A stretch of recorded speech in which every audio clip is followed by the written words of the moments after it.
감사합니다. 우리 모두 박수 한번 하십시다. 예배 때마다 귀한 찬송으로 영광 돌리는 임마누엘 성도들 감사합니다. 옆에 사람하고 인사하겠습니다. 행복한 가정을 만듭시다.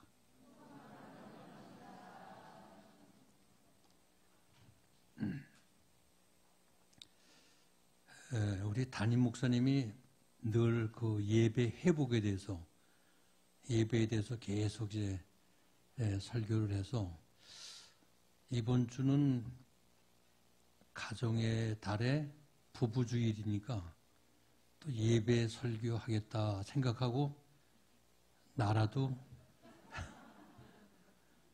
부부에 대해서 가정에 대해서 이제 설교 준비를 해놨는데 보니까 주보를 보니까 겹쳐졌어요. 근데 뭐 생긴 게 모습이 다르듯이 같은 주제라도 누구 입에서 나오느냐에 따라서 달라요.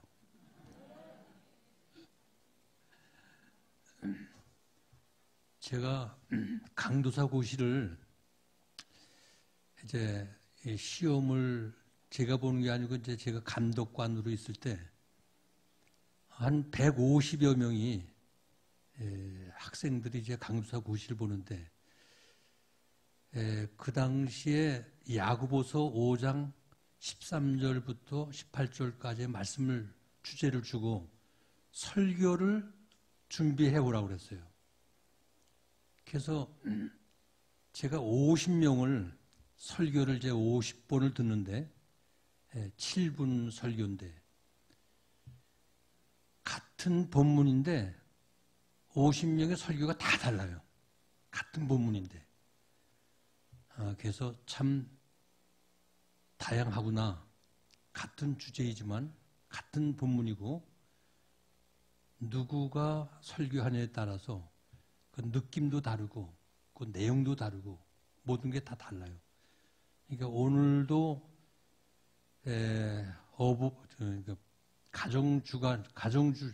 가정의 달을 맞이해서 부부주일인데 이게 겹쳐진 것 같지만은 여러분들 귀담아 들으시면 다른 줄로 믿습니다.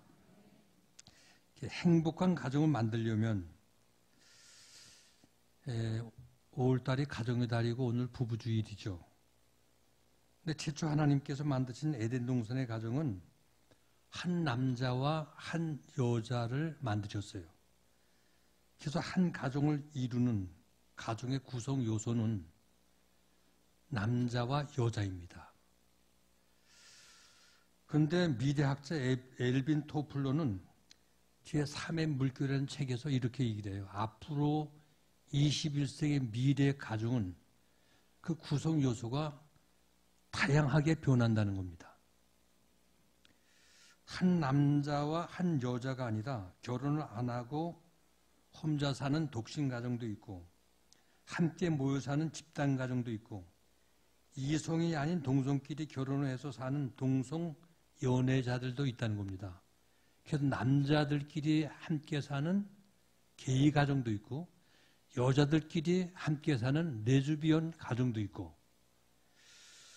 그리고 노인들이 혼자 사는 독거노인 가정도 있고 부부가 이혼을 하여서 한쪽 부모가 아이들을 데리고 사는 편부가정, 편모가정 그리고 이혼한 양쪽 부모가 서로 자기의 자녀들을 데리고 함께 재혼함으로 생겨지는 고아원 같은 집합형 가정도 있고요. 아직은 결혼을 안 했는데 일정한 기간 동안 우리 한번 살아보고 결혼하자 해서 계약 결혼 가정도 있고 그리고 서로가 결혼 생활에 간섭하지 않고 자유롭게 사는 이런 조론 가정도 오늘 우리 주변에 많이 생겨졌습니다. 이처럼 가정을 이루는 구성 형태는 시대에 따라서 다양합니다. 또 변화갑니다. 그러나 한결같이 옛날이나 지금이나 공통적으로 바라는 것은 모두가 다 행복한 가정을 원하고 있습니다. 가정은 행복해야 합니다. 지금 이 땅 위에는 75억 인구가 살고 있습니다. 모두가 각기 가정을 가지고 있어요. 모두 각기 생긴 모양도 다르고 피부 색깔도 다르고 민족도 다르고 나라도 다르고 성격과 취미는 다를지 몰라도 자기가 속한 가정이 행복하고자 하는 소원은 모두 다 똑같다는 말씀입니다. 그럼 어떻게 내가 속한 가정을 행복하게 만들어갈 수가 있을까요? 행복한 가정을 이루는 것은 우리 모두의 꿈이요 소원인데 그냥 바란다고 행복한 가정이 하늘에서 그냥 뚝 떨어지는 별똥같이 생겨질 수 있을까요? 행복한 가정은 하늘에서 떨어지는 것이 아니라 함께 노력하면서 부부가 만들어 나가는 겁니다. 마치 앞마당의 꽃밭과 같이 부부가 함께 씨를 뿌리고 거름을 주고 북을 돋고 노력해서 행복이란 나무를 가꾸어 나간다는 거예요. 그럼 어떻게 행복한 가정을 가꾸어 나갈 수 있을까요? 오늘 본문 말씀 보니까 그 원리를 정확하게 우리에게 잘 교훈하고 있어요. 오늘 18절 보니까 남편에 대한 아내의 도리, 19절에 보니까 아내에 대한 남편의 도리, 20절에 보니까 부모에 대한 자녀의 도리가 나오고 있어요. 간략돼 있죠. 그러면 행복한 가정을 가꾸어 나가려면 우리가 어떻게 해야 될까요? 4가지만 말씀드리겠습니다. 첫째, 행복한 가정을 만들려면 먼저 아내들이 남편에게 복종을 해야 됩니다. 복종. 이게 주 안에서 마땅하다고 그랬어요. 오늘 본문에 마땅한 것입니다. 그러니까 행복한 가정을 가꾸어 나가는데 가장 중요한 것은 아내 역할입니다. 그래서 성경 무엇보다도 먼저 아내들에게 교훈하고 있어요. 베드로전서 3장에서도 가정의 윤리를 말할 때 제일 먼저 아내된 자들아 이와 같이 자기 남편에게 순복하라. 에베소 5장 22절에도 부부의 윤리를 말하면서 먼저 아내들이요 하고 아내에게 교훈을 하고 있는 것입니다. 이것은 가정에서 가장 중요한 역할을 하는 사람이 바로 아내라는 말씀이에요. 아내는 한 가정을 행복하게 가꿀 수도 있고 불행하게 만들 수도 있고 아내의 역할이 그렇게 중요하고 아내가 가정의 주역이 된다는 거예요. 그래서 가정에서는 남자보다 여자가 더 중요한 역할을 한다는 것입니다. 또한 가정을 신앙으로 만들어가는 것도 여자의 역할이 큽니다. 제가 주례를 하면서 그 가정이 어떻게 사나 이렇게 관찰할 때가 많이 있어요. 근데 신부가 신앙이 좋으면 신랑이 믿음이 없어도 교회에 잘 이끌려 나와요. 그도 시댁 식구까지 다 또 전도해서 교회를 이끕니다. 근데 신부가 믿음이 없으면 아무리 신랑이 좋아도 결국 결혼하고 보면 신랑이 한 주, 두 주 신부 따라 빠지게 돼요. 그러다가 결국 주저앉습니다. 그러니까 그 가정에 여자의 신앙이 어떠냐에 따라서 신앙이 가정이 될 수도 있고 신앙을 잃어버릴 수도 있다는 거예요. 이처럼 여자의 신앙이 가정 안에서의 중요하다는 거예요. 여자가 신앙으로 바로 서 있으면 그 가정은 신앙의 가정으로 세워지게 됩니다. 근데 가정교육도 마찬가지예요. 가정의 중요한 교육과 양육도 여자 어머니가 어떻게 하느냐에 따라서 가정교육이 세워지게 됩니다.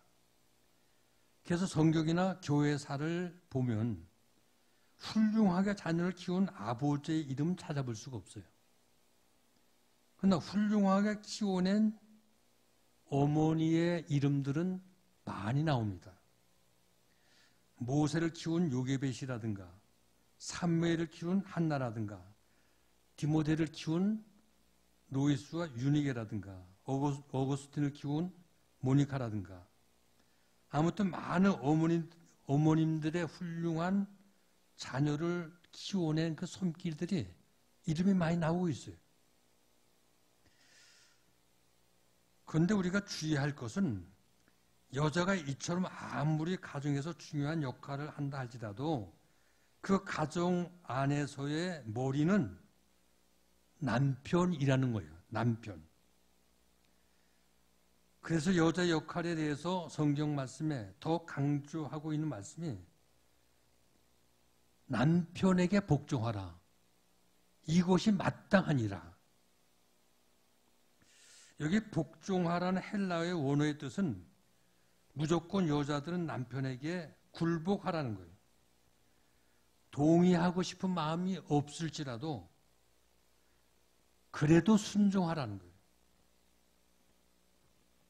왜 남편에게 순종을 해야 합니까?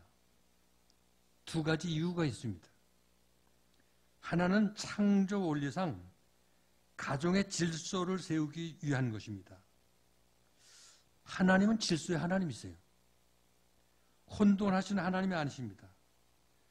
하나님이 역사하신 곳에는 반드시 질서가 있습니다. 교회에도 질서가 있습니다. 교회의 머리는 예수 그리스도이십니다. 이처럼 교회에도 질서가 있듯이 가정에도 질서가 있어야 합니다.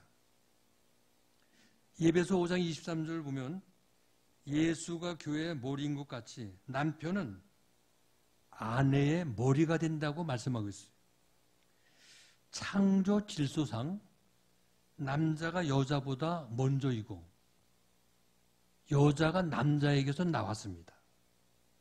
그러므로 질서를 이루는 가정이 되려면 아내는 반드시 남편에게 순종하는 가정이 되어야 합니다.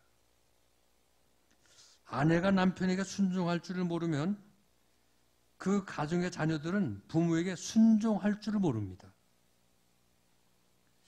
그러면 그 가정은 질서가 깨어진 혼란한 가정이 될 수밖에 없습니다. 아내가 남편에게 순종하게 되면 가정의 질서가 세워지고 가정의 평화가 이루어지기 때문입니다. 그런데 우리가 동그라미를 그릴 때 원 중심의 중심이 흔들리면 동그라미를 반듯하게 바르게 그릴 수가 없어요. 중심이 흔들리면. 마찬가지로 아버지의 권위는 가정의 중심입니다. 그러므로 아내가 남편의 권위를 세워주어야 합니다. 그런데 아내가 자녀들 앞에서 남편의 권위를 인정하지 않습니다. 남편에게 순종할 줄을 모릅니다. 남편을 무시하고 다투고 싸우고 줄다리기 하고 그런 가정이 어떻게 가정의 질서가 세워질 수가 있고 그 가정이 행복하고 화목한 가정이 될 수 있습니까? 그러므로 성경은 가장 기초가 되는 가정에서부터 질서가 세워져야 사회의 질서도 서게 되고 교회의 질서도 서게 되고 나라의 질서도 확립이 되게 된다는 겁니다. 때문에 아내는 남편에게 순종하라고 가르치고 있어요. 그러므로 한 가정의 남편은 하나님께서 세워주신 이 가정의 머리이기 때문에 그 권위를 인정하라는 거예요. 아버지가 실직을 하고 돈을 못 벌어도 그는 여전히 가정의 리더이기 때문에 가정 안에서 모든 식구들이 아버지의 권위를 인정해 드려야 하는 겁니다. 근데 요즘 사회에 여러분들 가정들을 한번 돌아보세요. 요즘 아내들이 남편 앞에 순종하고 권위를 인정합니까?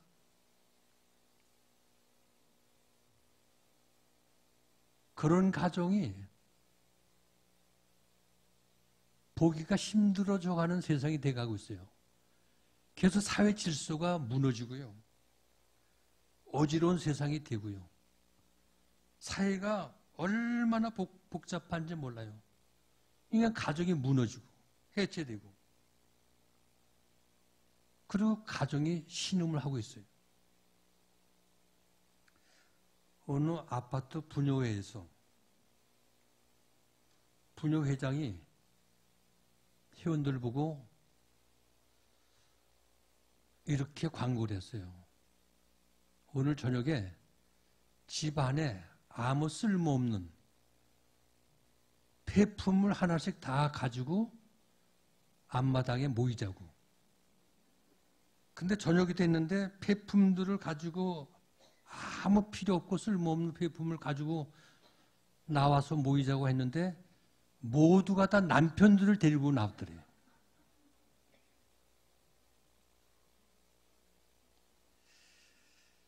참 여러분들 세상이 지금 그렇게 변하고 있어요. 그래서 베드로전서 3장 1절 이후에 하나님 말씀은 아내들에게 이렇게 권면합니다. 아내들이요, 너희는 단장을 할 때 머리에 꾸미고 금을 차고 아름다운 옷을 입고 보석으로 휘황찬란하게 겉을 꾸미지 말고 순종과 온유함으로 속단장을 하라. 이것이 하나님 앞에서 값진 것이고 남편들의 사랑을 받는 아름다운 단장이라고 말씀하고 있어요. 오늘 행복한 가정을 꾸미고 남편에게 사랑받는 아내가 되시기를 원한다면 순종할 줄 아는 미덕을 배우시기를 바랍니다. 왜 아멘 소리가 적어요? 순종하시기를 바랍니다. 예. 우리 장근자 사모님 왜 대답을 안 해요?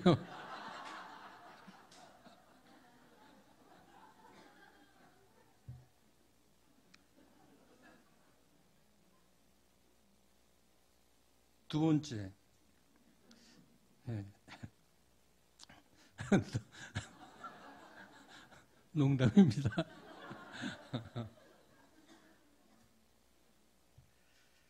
행복한 가정.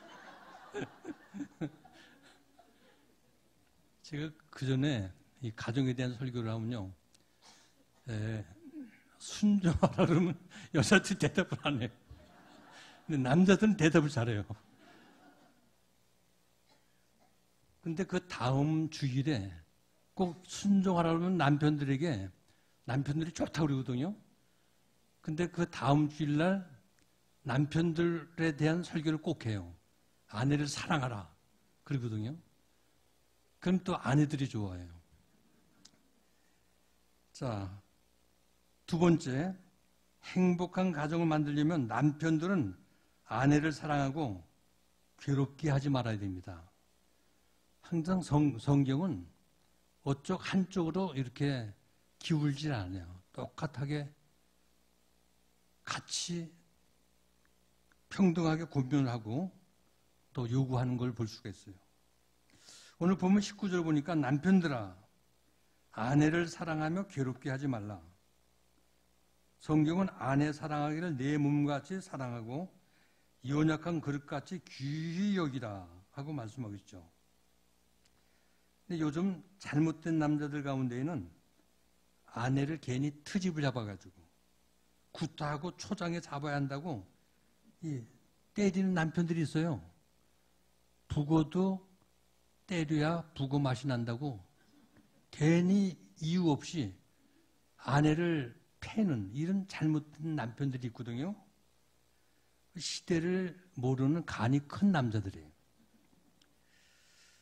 가정 안에서 지금은 폭력을 쓰게 되면 가정폭력 특례법이 생겨서 중형의 처벌을 받게 돼 있습니다. 그래서 가정 안에서의 폭력은 어떤 이유로도 용납될 수가 없는 겁니다.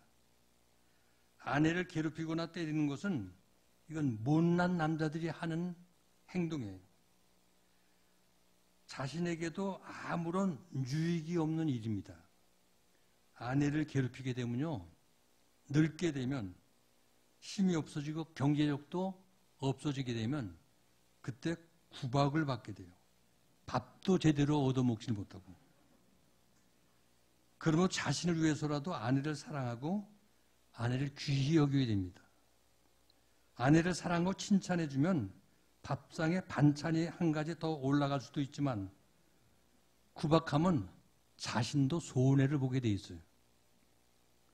국어학자 이희선 선생의 사전을 보면 아내라는 말은 안해에서 어휘가 시작됐다고 합니다. 안에 있는 해라는 거예요. 집안에 있는 태양이라는 거죠. 그래서 아내는 집안의 태양과 같다. 가정 안에서의 아내는 그 가정을 밝히는 태양이라는 거예요. 그러므로 가정에 살고 있는 모든 식구들이 아내를 바라보고 생활할 때 행복한 가정이 될 수 있다는 겁니다.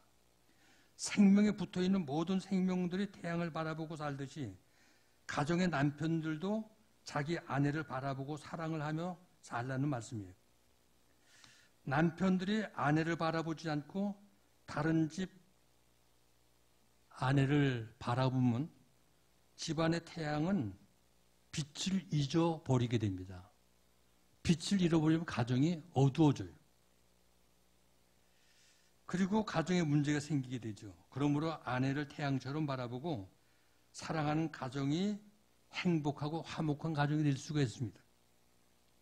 그러면 남편들은 예수님께서 교회를 사랑해서 자신의 몸을 내어주듯 아내를 사랑하는 그 사랑이 자기 몸을 내어주듯 사랑하라는 거예요. 사랑할 때 그 가정이 행복해질 수 있기 때문입니다. 사랑하시길 바랍니다. 예, 남자들 목소리가 적은 것 같아요. 사랑하시기 바랍니다. 예.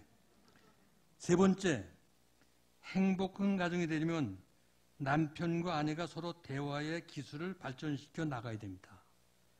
이 대화. 행복한 가정생활에 있어서 가장 중요한 열쇠는 대화입니다. 대화가 잘 이루어지고 잘 소통될 때에 그 가정이 행복하고 건강한 가정이 되는 겁니다. 그래서 대화는 마치 우리 몸의 동맥과 같아요. 혈액이 동맥을 통해 잘 원활하게 돌 때 그 몸이 건강합니다. 근데 이 혈액이 돌지를 못하고 어디가 막혀지게 되면 마비가 오게 되고 쓰러지게 되고. 그러니까 여러분들 건강한 몸이 유지되려면 혈액이 잘 돌듯이 행복한 가정의 부부가 되려면은 대화가 잘 이루어져야 된다는 거죠. 그래 가정이 행복하고 건강한 가정이 될 수 있다는 거예요. 그러므로 가정 안에서의 부부의 대화는 매우 중요합니다. 근데 어떤 가정은 남편이 입에 반창고를 붙여 놓아서 아내가 속이 터져서 못 살겠다고 이렇게 하소연하는 가정도 있어요. 또 어떤 가정은 대화만 하면 제3자가 개입이 되어가지고 이상한 대로 이 가정에 이상한 곳으로 흘러 들어갑니다.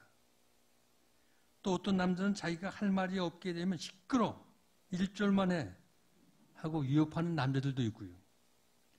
오늘 우리는 사랑의 대화를 해야 합니다. 정감이 어리고 사랑이 담긴 대화가 가정 안에 있어야 그 가정이 행복해질 수 있고 부부의 대화가 이런 사랑의 대화를 할 때에 건강한 행복한 가정을 만들어갈 수 있다는 거죠. 근데 부부의 대화를 가만히 등급으로 나눠보면 몇 등급이 있어요. 어떤 부분은 상투적인 대화를 합니다. 그러니까 엘리베이터 대화. 이건 상투적 말만 하죠. 밥 먹었나?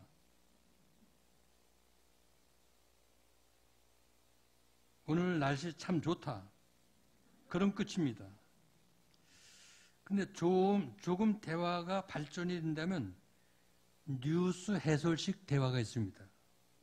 오늘 비가 옵니다. 그동안 가물었는데 잘 되었습니다. 나 대화가 한 계단 더 올라가면 감정과 사랑과 느낌이 담겨진 대화가 있어요. 오늘같이 비가 오는 날에는 당신과 함께 어디론가 멀리 드라이브를 하고 싶다. 이렇게 하면, 말을 하면, 오늘 같은 날에는 이렇게 실록이 우거졌는데 카페에 들어가서 당신과 함께 커피 한잔 했으면 좋겠다. 이 정감 어린 대화 아닙니까? 그러한 가정은 행복한 가정이 될 수가 있는 거예요. 베개 밑에서 가장 깊이 나눌 수 있는 침실 대화. 아내가 원하는 대화입니다. 아내는 코 고는 소리 듣는 속삭이는 대화를 원하지 이 코 고는 소리 많이 듣죠? 마주보고 은밀하게 가까이 대화하는 대화. 이런 것들을 원하죠. 근데 마주보지 않고 등을 대고 돌아 누우면 이게 얼마나 멀리 떨어져 있는 건지 압니까? 10만이나 더 멀리 지구 한 바퀴 돌아가야 만나는 사람입니다. 근데 어떤 가정은 부부 사이가 조금만 기분이 나쁘면 냉전 상태가 돼서 말을 하지 않고 침묵을 합니다. 그러다가 의견 충돌이 일어나고 불쾌한 일이 생겨지게 되면 입을 다물고 이상하게 찬바람이 불면서 분위기가 어색해집니다. 근데 자존심 때문에 먼저 말을 하지 않습니다. 그런데다가 베개를 들고 빈 방으로 딴 방으로 가게 되면 한 방 안에서도 이부자리를 따로따로 피게 되면 이게 냉전이 길어지게 될 수밖에 없어요. 근데 성경은 해가 지기 전에 모든 걸 풀어버리라고 그랬어요. 풀지 않고 길어지게 되면 마음에 상처를 입게 되고 관계가 얼어붙을 수가 있습니다. 그러므로 항상 대화의 문이 열려서 의사소통이 되고 모든 걸 이해할 수 있는 이런 마음문이 열려 있어야 됩니다. 이왕이면 서로가 서로를 칭찬해 주는 대화를 많이 하세요. 좋은 일을 했을 때 칭찬해 주지 않는 것은 그 행위 자체를 죽이는 것과 다름이 없습니다. 대개 성공한 사람들은 어린 시절부터 한결같이 부모님들로부터 많은 칭찬을 들은 아이들이 크게 성공을 한다는 겁니다. 마찬가지로 어른들도 칭찬을 받게 되면 일에 의욕이 생기고 생활에 활력을 찾게 됩니다. 그러므로 하루에 한 번씩 칭찬을 해주고 아니면 일주일에 한 날을 정해서 칭찬하는 날로 만들 때 온 가족이 새로운 활력을 얻게 될 수 있습니다. 왜냐하면 칭찬은 쥐로 먹는 보약이기 때문에. 그리고 칭찬하게 되면 고래도 춤을 춘다고 하지 않습니까? 칭찬하는 가정이 되시기를 바랍니다. 마지막 네 번째, 행복한 가정을 만들려면 상대방의 서로 각기 다른 점을 인정해 주어야 합니다. 오늘 담임 목사님 말씀대로 상대방을 이해하고 인정해야지 뜯어 고치고 자기만 옳다고 하면 가정에 분란이 계속 일어납니다. 결혼한 지 3개월밖에 되지 아니한 부부가 저를 찾아왔습니다. 목사님 도저히 못 살겠습니다. 잘못 결혼한 것 같습니다. 하나도 맞지 않습니다. 성격도 맞지 않고요. 취미도 맞지 않고요. 생각도 다르고 환경도 다르고 모든 게 다 맞지 않다는 거예요. 그래서 3개월 동안 계속 싸우고 갈등을 하다가 마지못해서 목사님 찾아왔습니다. 제가 가만히 보니까 잘못된 게 하나도 없어요. 다 정상이에요. 문제 될 만한 게 아무것도 없어요. 근데 많은 가정들이 서로 상대방을 알고 이해하면 아무런 문제가 없는데 상대를 모르기 때문에 서로의 기질을 모르고 남녀의 각기 다른 특성을 모르기 때문에 얼마나 많은 가정들이 갈등을 하고 문제가 일어나는지 몰라요. 한 여자가 있었습니다. 어려서부터 외출을 하고 돌아오면 반드시 손발을 깨끗이 씻고 양치질하고 아주 결벽증에 걸릴 정도로 그렇게 깔끔하고 깨끗한 여자였어요. 그는 이렇게 얘기를 합니다. 손발을 제대로 씻지 않고 깨끗지 못한 사람은 미개인이라고. 미개인이라고. 지저분한 걸 아주 싫어하는 이런 여자입니다. 근데 결혼을 정반대와 만났어요. 결혼한 남자는 아예 씻는 것과는 거리가 멀습니다. 그는 생각하기를 남자는 털털해야지.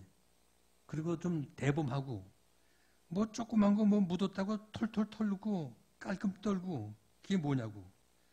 남자는 좀 털털해서 뭐가 묻어도 또 어떤 나쁜 병균이 들어와도 몸 안에 난 건강하기 때문에 다 인체 내에 그런 것쯤은 멸절시킬 수 있는 면역력이 있지 않냐고. 근데 그런 사람과 이제 결혼이 된 거예요. 살 때 그 가정이 행복할 수 있을까요? 아마 아내는 남편이 씻지 않는다고 잔소리를 하면서 신경질을 부리면서 여러 가지 반응이 일어날 겁니다. 날마다 남편을 닥달합니다. 그런데도 남편은 아내의 성화에 아랑곳하지 않고 그거 별거 아닌 거 가지고 왜 그래? 괜히 야단이냐고 속으로 불쾌하게 생각하면서 그냥 무시해버립니다. 그래서 결국 그 가정은 사소한 문제를 가지고 날마다 큰 소리가 나고 갈등하고 피차가 상처를 입게 되고 싸움이 일어납니다. 그러므로 무엇보다도 상대방의 생활 습관이라든가 서로 다른 개성과 취미, 자라는 가정 환경, 그리고 남녀의 기본적인 체질과 서로 다른 이 기질적인 차이를 이해할 필요가 있다는 거예요. 이런 것을 미리 알고 가정생활을 하게 되면 별 문제가 없는데 모르기 때문에 별 문제 아닌 것까지 문제가 생겨지고요. 갈등을 하게 되고 상처를 입고 얼굴을 붉히면서 매일 큰 소리를 하며 가정생활을 하게 된다면 그 가정이 행복하겠습니까? 되게 일반적으로 남자들은 취미가 뭐 스포츠, 뭐 자동차, 뭐 총, 뭐 이런 종류 이런 걸 좋아하지만 여자들은 뭐 패션, 뭐 또 어떤 그 폐물 뭐 이런 것들을 되게 좋아하죠. 좋아하는 기질들이 각기 다릅니다. 그래서 여자, 남자는 생각하는 구조나 느끼는 감정도 근본적으로 다르다는 거예요. 여자는 남자보다 슬픈 장면을 보게 되면 쉽게 웁니다. 감정이 풍부하기 때문에. 항상 가슴으로 느끼기 때문에 분위기와 감정에 빠져들 때가 많이 있습니다. 하와가 선악과를 보고 보암직하고 따먹을 때에 에덴 동산에도 그랬고 오늘날도 많은 여자들이 홈쇼핑 광고를 볼 때 구매 충동을 일으키면서 물건을 사들이는 것도 같은 맥락입니다. 아무튼 여자의 속성과 남자의 속성은 다르다는 거예요. 그래서 남자의 속성은 고집이 세고 이기적이고 수탉 모양 고개를 뽑고 서서 자기를 내세우고 공작새 모양 자신을 과시하기를 좋아하는 것이 남자의 습성입니다. 여자는 세심하고 민감하고 카멜레온 동물같이 변덕도 심하고 사치도 좋아하고 알쏭달쏭하고 수수께끼같이 또 그런 데다가 불가사의한 어떤 신비한 사람들, 이게 여자의 속성이라는 거예요. 그래서 알다가도 모를, 여자는 분속의 대상이 아니라 사랑의 대상이라는 겁니다. 이렇게 여자와 남자는 상당한 차이가 있기 때문에, 그래서 화성에서 온 남자와 금송에서 온 여자라는 책도 나왔습니다. 한번 읽어보시기 바랍니다. 그러므로 결혼 생활은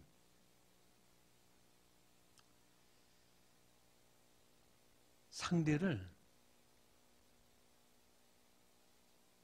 서로 다른 면을 인정해주고 상대를 고치려고만 해서는 안 된다는 거예요.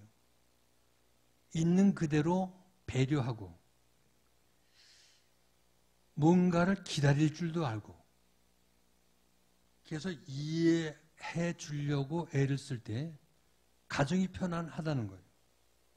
왜냐하면 서로 각기 다른 가정 환경에서 자라고 각기 다른 개성과 취미가 다른 사람이 함께 산다는 것, 이게 쉬운 게 아니거든요. 그래서 결혼 생활이 쉬운 게 아니에요. 근데 서로 다른 남녀 간의 근본적 차이가 있는 것도 모르고 자꾸 상대방의 다른 면을 잘못됐다고 지적을 하고 틀렸다고 상대를 고치려고만 한다면 싸움은 끝날 날이 없이 계속 일어나게 된다는 겁니다. 비록 내가 옳다 하더라도 그 옳은 만큼 상대방의 존재도 소중하고 그의 생각과 가치관도 옳음을 인정해 주어야 그게 바른 관계라는 거죠. 나와 다르다고 해서 상대방이 틀린 게 아니기 때문에, 다르면 다른 것이지 틀린 게 아니라는 말씀이에요. 그러므로 상대방에 있는 그대로를 인정해드리고 서로 이해하고 조금씩 양보하며 조정해 나갈 수 있는 지혜가 필요하고 또 기다려줄 수 있는 여유가 필요하다는 거예요. 사랑하는 의리있게 성도 여러분, 지금 이 시대는 가정이 병들고 가정이 무너지고 가정이 해체돼가는 시대가 되었습니다. 행복해야 할 그리스도인들의 가정들이 지금 무너지고 신음을 하고 있습니다. 병들어 가고 있습니다. 그러므로 오늘 우리는 하나님의 말씀을 통해서 치유함을 얻고 어떻게 내가 속한 가정을 행복하게 갖고 나갈 수 있는가 고민할 수 있어야 됩니다. 그래서 건강한 가정을 만드는 것이 이 사회를 바로 세워 나가는 것이고, 건강하고 행복한 가정을 이루어 나가는 것이 우리 하나님이 기뻐하는, 또 교회가 건강해지는, 그러므로 가정이 해체되고 사회에 가정 때문에 많은 문제가 제기되는, 가정이 병들어가는 이 시대에 여러분들의 가정을 건강하고 행복한 가정으로 가꾸어서 우리 하나님께 영광을 돌리고 우리 사회와 우리의 모든 교회와 이 나라 민족이 건강하게 우뚝 서 나가는 우리 대한민국이 될 수 있기를 주님의 이름으로 축원을 드립니다.